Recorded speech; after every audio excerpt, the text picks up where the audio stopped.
I'm Monica, 30 years old, a software engineer. Our family home in Burlington, Vermont, where I lived with my parents, had always been everything to me.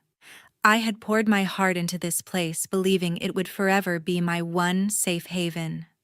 Every wall, every door carried the weight of my efforts and the dreams I nurtured for years. Then at dinner, my mother slammed her fork against the table. The sound cut through the room like a sentence being passed. "You have 48 hours to get your stuff out," she yelled. "That house is your sister's now." My father only nodded, his eyes fixed on his plate. And my sister, who had been living far away in California, barely caring about this home, was suddenly handed everything. I looked around the house, remembering how I had carried its weight, cared for every corner, and kept it standing as a real home. All those sacrifices, all that effort wiped away in a single cruel sentence. The one who gave nothing was rewarded with everything, while I was cast aside, as if I had never belonged. I froze. My heart pounded wildly, the air thick and suffocating. Their words cut like knives, but arguing was pointless. I rose, quietly, went to my room, gripped my phone tightly, and began to plan something they would never see coming. They thought I would just walk away. Wrong. In 48 hours, when my sister stepped inside that house, she would wish she never had. Before we continue, I want to know, what time is it right now, and which city are you watching from? Leave a comment so I can see just how far my story has traveled. The next morning, I woke up in our Burlington home, the weight of my mother's words still heavy. I'd spent years making this house ours, believing it was a shared promise. Living with my parents, I'd taken on their burdens, pouring my heart and savings into every corner. After their financial crash 5 years ago, I stepped up. My software engineering job paid well, so I covered the mortgage, $80,000 over 3 years when they couldn't. I didn't hesitate. This was our home, where I'd grown up, where every memory felt sacred. I still remember the day the bank called, threatening foreclosure. My father sat at the kitchen table, head in his hands, papers scattered. My mother paced, her voice tight with worry. "We're going to lose everything," she said. I couldn't let that happen. I drained my savings, worked overtime, and paid off the loan. The relief on their faces made it worth it, or so I thought. I painted the living room a warm beige, replaced the warped floorboards, and fixed the creaky stairs. Every nail I hammered felt like a promise to keep us together. My sister, though, was a ghost. Living in California, she called maybe twice a year, always too busy with her marketing job. When I mentioned the mortgage, she laughed it off. "That's your thing, Monica," she said once, her voice dripping with dismissal. I sent her photos of the new living room, new curtains, a plush sofa I'd saved, for she didn't reply. I told myself it didn't matter. I was doing this for us, for the family. I'd walk through the house at night, touching the walls I'd painted, feeling like they were mine. But there were cracks beneath the surface. My parents leaned on me more each year. My mother would ask for just a little help with bills, and I'd cover them. My father stopped working after a layoff, and I paid for his car repairs. I didn't mind, at least not then. I thought we were a team. I'd sit in the living room, the one I'd made cozy with throw pillows and a rug, and imagine growing old here, maybe raising my own kids someday. The house wasn't just a building. It was my proof that I could hold things together. Looking back, I missed the signs. My mother's calls to my sister grew longer, her tone softer than with me. My father would mention her life in California, her success, with a pride I never heard for me. I brushed it off, told myself it was normal. They were my parents. They'd never push me out. But last night's dinner proved me wrong. Their decision to hand the house to my sister wasn't just unfair, it was a slap in the face. Every dollar I'd spent, every hour I'd worked, felt stolen. I walked to the living room, staring at the sofa I'd bought. It wasn't just furniture, it was mine, paid for with my overtime checks. The TV, the washer, the curtains, all mine. If they wanted me out, I'd make sure they felt what I'd given. My sister hadn't lifted a finger, but she'd walk into a home I'd built. Not if I could help it. I pulled out my laptop, my hands steady now. I wasn't going to beg or cry. I'd show them exactly what they were throwing away. By early afternoon, I needed answers, so I dialed Kristen, my best friend, since our college days at the University of Vermont. She's a lawyer now with a sharp mind and a no-nonsense attitude, always my go-to when life gets complicated. Sitting on my bed, surrounded by the familiar walls of our Burlington family home, I poured out the chaos from last night. I told her how my mother had slammed her fork down her voice, cutting through the air with that 48-hour ultimatum, and how my father just sat there silent, letting her hand the house to my sister. Kristen didn't interrupt, just listened, her calm focus grounding me. "Do you have any legal papers for the house?" she asked, her tone all business. "Anything from your parents or before them?" I mentioned my grandfather who'd owned this place before he passed 2 years ago. I'd always thought it went to my parents after his death. Kristen went quiet for a moment. "Give me an hour," she said. "I'll check something." I spent that hour restless, pacing the hallway, my mind racing. My grandfather's face kept flashing in my head, his weathered hands, his gravelly voice telling me stories on the front porch about building this house, brick by brick. He'd look at me, his eyes crinkling, and say, "Monica, this place will always be yours." I'd smiled, thinking it was just his way of making me feel special. Now, I wasn't so sure. I dug through an old box in my closet, pulling out photos of him standing by the oak tree in the yard, his arm around me. The memory stung sharp and raw, knowing my parents had dismissed it all. Kristen called back, her voice tight with urgency. "Monica, you're not going to believe this." She'd reached out to a colleague in estate law and tracked down my grandfather's will at the Chittenden County Clerk's office. My parents had never mentioned it, not once. Kristen read the document over the phone, each word hitting like a hammer. My grandfather had left the house to me alone, not my parents, not my sister. The will was signed, notarized, and filed 3 years before he died, naming me as the sole heir to the Burlington property. I sank onto the bed, my hands trembling. "How did I not know?" I whispered. Kristen's voice turned cold. "Your parents had access to the will. They chose to keep it from you." The truth was a punch to the gut. My father and mother, the people I'd trusted my whole life, had hidden my grandfather's final wish to give my sister the house. I saw it all clearly now, their long phone calls with her, their pride in her California life, their silence about my sacrifices. They'd watched me pour $80,000 into this place, fix every broken piece, and still planned to hand it to someone who hadn't set foot here in years. My chest tightened, a mix of anger and hurt. This wasn't just unfairness. It was a deliberate stab in the back, a betrayal of everything I'd believed about family. I stood up, my jaw clenched, and walked to the kitchen. My grandfather's old coffee mug sat on the counter, a chipped relic I'd kept. Holding it, I remembered his promise, his belief in me. They'd tried to erase that, to rewrite his legacy for their own reasons. Why? Because my sister had a family? Because they thought I'd just accept it? I wasn't sure, but it didn't matter. They'd crossed a line, and I wasn't going to let them win. Kristen broke through my thoughts. "This will is ironclad, Monica," she said. "You have legal rights to the house. We can challenge this." Her words were like a lifeline, pulling me out of the fog. I didn't know exactly what to do yet, but I knew I wasn't walking away. I grabbed a notebook from the drawer, my hands steadier now, and started listing everything I could use: bank statements, receipts, proof of my contributions. Kristen promised to meet me the next morning to map out our options.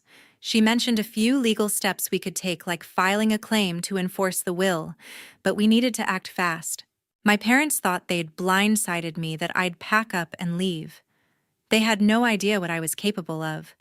I sat at the table, pen in hand, ready to fight for what was mine. The next morning, I woke early, my notebook still open from last night's planning. My parents were gone, visiting friends in Montpelier, leaving the house quiet. I stood in the living room, staring at the sofa I'd bought with my first big paycheck, a plush gray piece that took months to save for. If I was being forced out, I wasn't leaving my things behind for my sister to claim. I grabbed a pen and started listing every item I'd paid for the flat-screen TV mounted on the wall, the stainless steel washing machine in the basement, the curtains I'd picked out to match the beige paint I'd rolled on myself. Each item felt like a piece of me, proof of my years keeping this house alive. I called Kristen to finalize our legal strategy. She was already at her office, her voice crisp over the phone. "We'll file a claim to enforce your grandfather's will," she said. "It's straightforward, but we need proof of your contributions." I pulled out a folder stuffed with receipts, every purchase, every repair, every dollar I'd spent. Kristen suggested getting a notarized affidavit to document my financial role, and we agreed to meet later to sign it. I felt a surge of control, like I was finally taking back what was mine. But first, I needed to secure my belongings. I searched online for moving companies in Burlington and found Green Mountain Movers, a local outfit with good reviews. I called and spoke to a guy named Tom, explaining I needed a rush job. "Can you do it today?" I asked, my voice firm. He hesitated, then agreed to send a truck by noon. I gave him the list: the TV, the sofa, the washer, a few smaller items like the microwave, and my bedroom dresser. "This is personal property," I told him. "I'm taking what's mine." Tom didn't ask questions, just confirmed the address and quoted me a price. I hung up my pulse steady, knowing this was the right move. While waiting, I walked through the house, double-checking my list. The kitchen table, a hand-me-down from my grandfather, wasn't mine to take, but the chairs were bought last year, after my mother complained about the old ones. I tagged them with sticky notes marking what stayed and what went. The process was methodical, almost calming, like I was reclaiming pieces of my life. I avoided thinking about my parents or my sister, focusing instead on the task. Every item I marked was a reminder this was my work, my money, my home. Around 10, the doorbell rang. It was Mrs. Linda, our neighbor from across the street, a kind woman in her 60s, who always brought us cookies at Christmas. She'd seen me through the window pacing and came to check in. "You okay, Monica?" she asked, her eyes soft with concern. I didn't tell her about the will or my parents' decision, that felt too raw, but I admitted I was moving things out. "It's complicated," I said, forcing a smile. She squeezed my arm. "You've always been good to this house. Whatever's going on, you don't deserve it." Her words hit hard, and I blinked back tears, grateful for her support. Mr. William, another neighbor, stopped by soon after, his work boots still dusty from his morning shift. He'd known my grandfather well, always swapping stories about fishing trips. "This place meant a lot to him," he said, glancing around. "And to you." I nodded, unable to speak. Their kindness gave me strength, a reminder that I wasn't alone, even if my family had turned their backs. I thanked them, promising to explain later, and they left with quiet nods, leaving me to my work. The movers arrived at noon, a 3-man crew with a white van. I walked them through the house, pointing out the tagged items. They worked fast, hauling the sofa and TV to the truck, wrapping the washer in blankets to avoid scratches. Watching them carry my things out felt strange, like I was dismantling my life, but also right. I wasn't giving my sister a free ride. Kristen called again, confirming our meeting time and reminding me to keep receipts for the moving costs. "This strengthens your case," she said. I agreed, my resolve hardening. By late morning, the house felt emptier, but I felt stronger. My parents and sister thought they could erase my place here. They were about to learn otherwise. By mid-afternoon, the house felt hollow. My belongings gone with the movers. I stood in the living room, its bare walls echoing the absence of the sofa and TV I'd taken. The silence was broken by a sharp knock at the door. I opened it to find my sister Tara standing there, her suitcase at her feet, eyes narrowed like she already owned the place. She'd flown in from California, probably thinking she'd walk into a fully furnished home. I braced myself, knowing this wouldn't be civil. Tara pushed past me, her heels clicking on the hardwood. "Where's everything?" she snapped, scanning the empty living room. Her voice was sharp, laced with entitlement. I crossed my arms, staying by the door. "I took what's mine." I said, keeping my tone even. She spun around, her face flushing. Yours mom and dad said this house is mine now. You don't get to strip it bare. I stepped forward, my voice steady but cold. I paid for that sofa, the TV, the washer, everything I took. You didn't contribute a dime. Her eyes widened, but she didn't back down. You think you're entitled because you threw some money around? She shot back. This is my home now, Monica. You're out. The air crackled with tension. I clenched my fists, fighting the urge to shout. You haven't been here in years, I said. I kept this place standing while you were off in California ignoring us. Tara laughed, a harsh, bitter sound. Oh, please. You stayed here out of pity, playing the good daughter. Mom and Dad chose me for a reason. Her words cut deep, but I didn't flinch. They chose wrong, I said, stepping closer. You don't know half of what I've done for this family. She stormed through the house, checking the kitchen, the basement, her face growing redder with each empty corner. The chairs. The curtains, she yelled, spinning back to me. You took everything I held, her gaze. Only what I paid for. You want a house? Furnish it yourself. Tara's hands shook as she pulled out her phone, her voice trembling with rage. You're unbelievable. I'm calling Mom and Dad. They'll deal with you. I shrugged, leaning against the wall. Go ahead. They're not here. She froze, confused. What do you mean? I didn't elaborate, just watched as she dialed, her fingers fumbling. Tara paced the kitchen phone to her ear, her voice rising as she spoke to my mother. She gutted the place, Mom. It's empty. I stayed silent, letting her rant. She hung up, glaring at me. They're coming back from Montpellier tonight, she said, her tone venomous. You're done, Monica. I didn't respond, just pointed to the door. You know where the exit is. She grabbed her suitcase, muttering under her breath, and stormed out, slamming the door so hard the frame rattled. I stood there, my heart pounding, but my resolve firm. Tara thought she could waltz in and claim everything. She had no idea what was coming. I locked the door, ready for the next move. That evening, I was at Kristen's apartment in downtown Burlington, my belongings safely stored in a nearby unit. My phone buzzed relentlessly, my mother's name flashing on the screen. I let it go to voicemail, knowing what was coming. Tara had called them back from Montpellier, and now they were facing the consequences of their choices. I wasn't ready to hear their voices, not yet. Instead, I sipped coffee at Kristen's kitchen counter, the weight of the past 2 days settling into my bones. When I finally played the voicemail, my mother's voice was shrill, almost unrecognizable.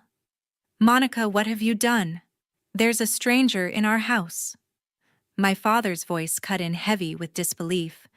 Some man claims he owns it now. Explain yourself, I didn't call back. The truth was, they'd walked into a reality they'd created. Kristen had worked fast, leveraging my grandfather's will to push a legal claim that exposed their deception. The house had been sold quietly, legally, to a new owner, a local investor who'd jumped at the chance to buy a Burlington property. I hadn't orchestrated the sale, but I'd set the wheels in motion by enforcing my rights. My phone rang again, this time my father. I answered, keeping my voice steady. Dad, I'm not coming back, I said before he could speak. You hid my grandfather's will. You tried to give my home to Tara. He sputtered, his words a mix of anger and shock. We were protecting the family. You can't just... I cut him off. You protected Tara, not me. The will was clear. This is on you. I hung up, my hands trembling but my resolve firm. My mother called next, her tone sharp with accusation. Monica, you're tearing us apart. Come fix this. I took a deep breath, my voice cold. I'm done fixing your mistakes. Talk to Kristen about the will. I ended the call, silencing my phone. Kristen sat across from me, her laptop open, papers spread out. They're panicking. She said, her eyes sharp. The new owner has the deed. They can't undo this. I nodded, staring at my coffee mug. The house I'd fought for, the one I'd poured my life into, was gone, not because I wanted it sold, but because my parents' actions had forced my hand. I felt a pang of loss, but also a strange relief. They'd underestimated me, thought I'd fold under pressure. They were wrong. My parents kept calling, leaving voicemails that grew more desperate. "Monica, we're your family." My mother pleaded in one. "You can't do this to us." I didn't respond. Each message felt like a weight, but I refused to carry it. My grandfather's will was my shield, proof that this house was meant for me. I wasn't the one who'd broken trust, they were. As the night wore on, I sat with Kristen, planning my next steps, knowing I'd never go back to that house or the lies it held. Months later, I stood in my new apartment in Burlington, sunlight streaming through the window. I'd built a life of my own, free from the weight of my family's expectations. I'd landed a job at a local marketing firm, a small but vibrant company where my ideas were valued. My days were filled with meetings, coffee runs to the cafe down the street, and quiet evenings arranging my furniture, my sofa, my TV, the pieces I'd fought to keep. I hadn't spoken to my parents or Tara since that night at Kristen's, and I'd blocked their numbers. The silence was heavy at first, but it gave me space to breathe, to rediscover who I was without their shadow. I heard through a mutual friend that Tara had scrambled to buy a new house in California. She'd expected to inherit our family home for free, but with it sold, she had to dip into her savings. The news didn't bring me joy, but it felt just. She'd assumed she could take what wasn't hers, and now she was learning the cost of that arrogance.